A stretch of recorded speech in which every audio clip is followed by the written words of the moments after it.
পৃথিবীতে আজ অবধি এমন কোনো শক্তি উৎপন্ন হয়নি যা মায়ের স্নেহ, মায়া এবং ভালোবাসার সাথে বরাবরি করতে পারবে। এই স্নেহের মায়ায় ভগবানও স্বর্গত্যাগ করতে বাধ্য হয়ে যান। মানুষ তো দূরের কথা, পশুরাও এই মায়াজাল থেকে বের হতে পারে না। তাই কিছু কিছু প্রাণী মৃত্যুর পরও তার আত্মাকে তার মায়ের দাস বানিয়ে সেখানেই থেকে যায়। সে আর কোনোদিন মুক্তি নিতে চায় না।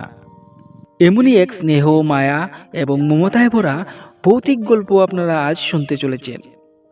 বন্ধুরা, আমাদের আজকের গল্প ভুলু। গল্পটি লেখনী পঙ্কজ এবং গল্প পাঠে আমি সুব্রত। চলুন আর দেরি না করে শোনা যাক আমাদের আজকের গল্প ভুলু।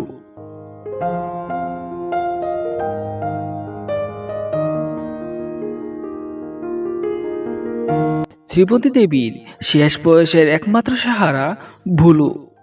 ভুলু কোনো মানুষ নয়, এটি ছিল উনার একটা পোশাকি কুকুর। তবে শ্রীমতী দেবী তাকে নিজের ছেলের মতোই স্নেহ করতেন। অনেক বছর আগের কথা, তিনি হাটে যাওয়ার পথে এক মাসে ভুলুকে তিনি রাস্তায় কুড়িয়ে পান। তারপর থেকেই ভুলু ওনার সাথে থাকে। তারা একে অন্যের সাহারা হয়ে তাদের জীবন কাটাচ্ছিলেন। তবে তারা বেশি দিন একে অন্যের সাহারা হয়ে থাকতে পারেননি। এক সন্ধ্যায় ভুলু বারান্দায় বসে কাশছিল আর তার সমস্ত শরীরে কাঁপুনি উঠেছিল। শ্রীমতী দেবী ভুলুর এই অবস্থা দেখে ঘাবড়ে যান এবং কান্না শুরু করেন। বাবা, তোর কি হয়েছে? তুই এত কাঁপছিস কেন? বাবা, একবার মাথা তুলে একবার তোর মায়ের দিকে তাকা। তোর মা তোর পাশে আছে। সময়ের সাথে সাথে ভুলুর অবস্থাও আরো খারাপ হয়ে যেতে লাগলো। শ্রীমতী দেবী চিৎকার করে কান্না করতে শুরু করলেন। তোমরা কে কোথায় আছো? আমাকে সাহায্য করো। আমার ভুলু কি যেন করছে, তোমরা তাড়াতাড়ি আসো। এই বলে বলে তিনি চিৎকার করে কান্না করছেন। শেষমেশ তিনি বুঝে যান ভুলুর সময় শেষ হয়ে এসেছে। ভুলুর প্রাণ ত্যাগের এত খারাপ অবস্থায়ও তার মাকে সে শেষ প্রণামটা করে যায়। তার মাথাটা তার মায়ের পায়ে নিয়ে তার প্রাণ ত্যাগ করে। ভুলুর প্রাণ ত্যাগের সাথে সাথে তার মা মানে শ্রীমতী দেবীও মাটিতে পড়েই অজ্ঞান হয়ে যান। দুদিন পর শ্রীমতী দেবীর জ্ঞান ফিরে আসলে তিনি চোখ খুলেই তিনি ভুলুকে খুঁজতে লাগেন। ভুলু, ভুলু, তুই কোথায় বাবা? তোর মা তোকে ডাকছে। কোথায় বাবা? আমার কাছে একবার আয়। এই বলে তিনি আবারও কান্না করতে শুরু করেন। তখন গ্রামের কয়েকজন মহিলা ওনাকে সান্ত্বনা দেন। দিদি, এটাই প্রকৃতির নিয়ম। সবাইকে একদিন না একদিন যেতেই হবে। এরপর থেকেই পুরোপুরিভাবে শ্রীমতী দেবী একা হয়ে যান। বুলুকে যেখানে মাটি দেওয়া হয়েছে সারাদিন সেখানেই বসে থাকেন এবং বসে বসে কান্না করেন আর বুলুর সাথেই কথা বলতে থাকেন। এবং রোজ তিনি বুলুর জন্য সেই শ্মশানে খাবার নিয়ে যেতেন। গ্রামের লোকেরা শ্রীমতী দেবীর এরকম ব্যবহার দেখেই তিনি পাগল হয়ে গেছেন এরকম মন্তব্য করতে লাগলো। অরূপ আর রসব গ্রামের দুই লোক, তারা শ্রীমতী দেবীর এইসব কর্মকাণ্ড দেখে তারা বলে ওঠে, আর বাঁচি না। সাধারণ এই কুকুরের মৃত্যুর জন্য বুড়িটা কি করছে দেখলেই শরীর জ্বলে যায়।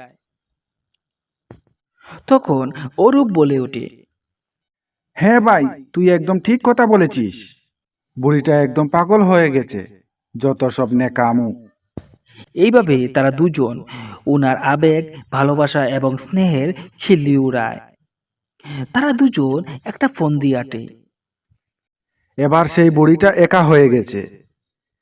তাদের বাড়িতে থাকা কুকুরটার জন্য তাদের বাড়িতে আর যাওয়াই যেত না। চল বন্ধু, আজ রাত্রিবেলা বুড়ির বাড়িতে যাব আর গিয়ে বড় বড় পেঁপে আছে সেগুলো নিয়ে আসব। শ্রীমতী দেবী সন্ধ্যা পর্যন্ত শ্মশানেই বসে থাকতেন এবং রাত্রির অল্প সময় নিজের ঘরে গিয়ে শুতেন। সেদিনও একইভাবে রাত্রিতে শোয়ার জন্য তিনি ঘরে ঢুকলেন। রাত তখন অনুমানিক 9টা হবে। অরূপ আর রসও এই সময়ের অপেক্ষায় ছিল। উনি ঘরে ঢোকার সাথে সাথেই তারা দুজনেই ওনার বাড়িতে প্রবেশ করে এবং বাড়ির সমস্ত পেঁপে ফাটতে শুরু করে। হঠাৎ একটা কুকুর ভয়ঙ্করভাবে ঘেউ ঘেউ করতে শুরু করে এবং তাদের দিকে তেড়ে আসে। অরূপ আর রস একেবারে হতভম্বের মতো তাকিয়ে রয়েছে সেই দিকে। কি রে রস, এই বুড়িটার কুকুরটা কোথায় থেকে আসলো? কুকুরটা তো মারা গেছে, তাহলে এটা আবার কি? তখন রস বলে উঠল, আরে পাগল, দুনিয়াতে কি একটাই কুকুর ছিল? একটা লাঠি নিয়ে তাড়া কর, নয়তো দুজনেই ধরা পড়ব। গভীর অন্ধকারের মধ্যেই কুকুরের ঘেউ ঘেউ যেন আরো বাড়তে থাকে, যেন এটা তাদেরকে খেয়ে ফেলবে। তখন অরূপ বলে ওঠে, লাঠি দিয়ে কি তাড়াবো? কুকুরটা তো সামনেই আসছে না, শুধু অন্ধকার থেকে গেউ গেউ করে যাচ্ছে।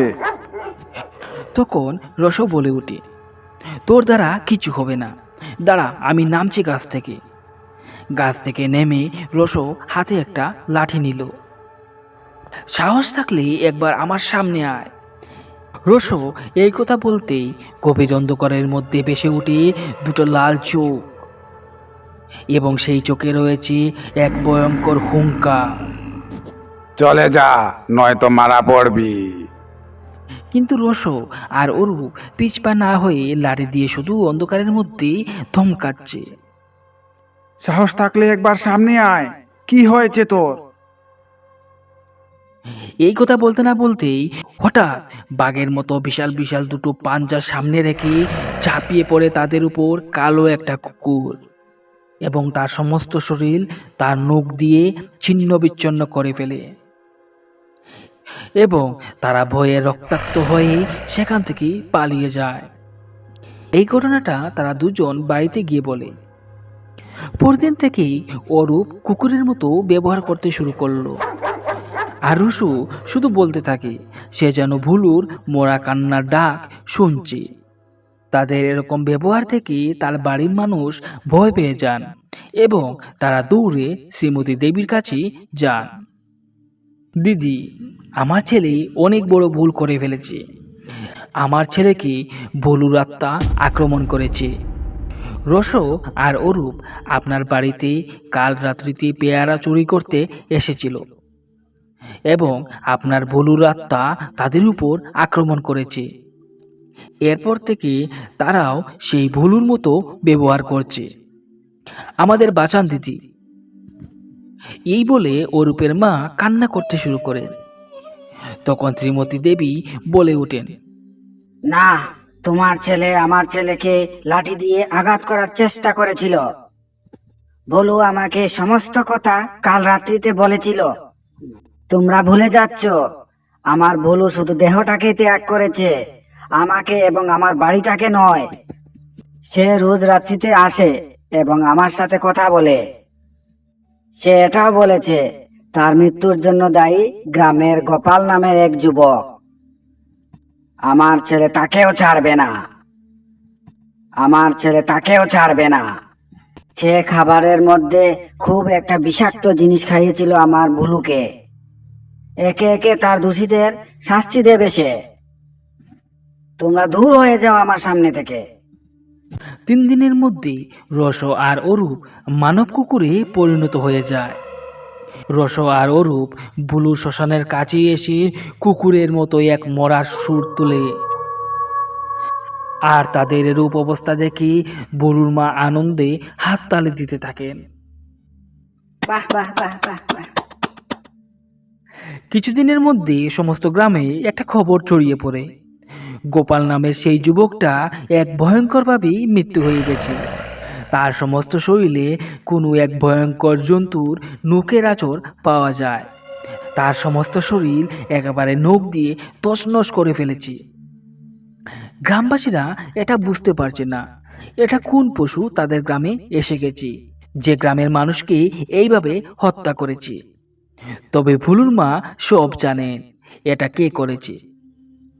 সেদিন সন্ধ্যাবেলায় ভুলুর মা ভুলুর জন্য মাংস রান্না করে শ্মশানে নিয়ে যান আর ছেলেকে ডাকেন। আয় বাবা আয়, তোর জন্য আমি মাংস নিয়ে এসেছি, তাড়াতাড়ি আয়। এই শয়তানের মাংসে তোর পেট ভরেনি আমি জানি। এবং সেই মুহূর্তেই ভেসে ওঠে শ্মশান থেকে একটা কালো লম্বা এবং বিশাল আকৃতির কুকুর। শ্মশান থেকে ঝাঁপিয়ে পড়ে তার মায়ের উপর এবং সে তার মায়ের পায়ে পড়ে হামাগুড়ি দিতে থাকে এবং তারা মা ছেলে একসাথেই বসে মাংস খায়।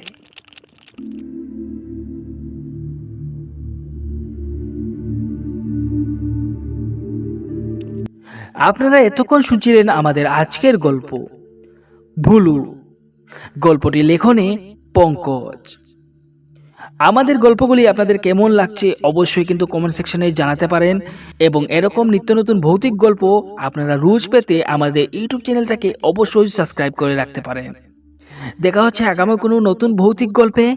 ততক্ষণের জন্য সবাইকে শুভরাত্রি।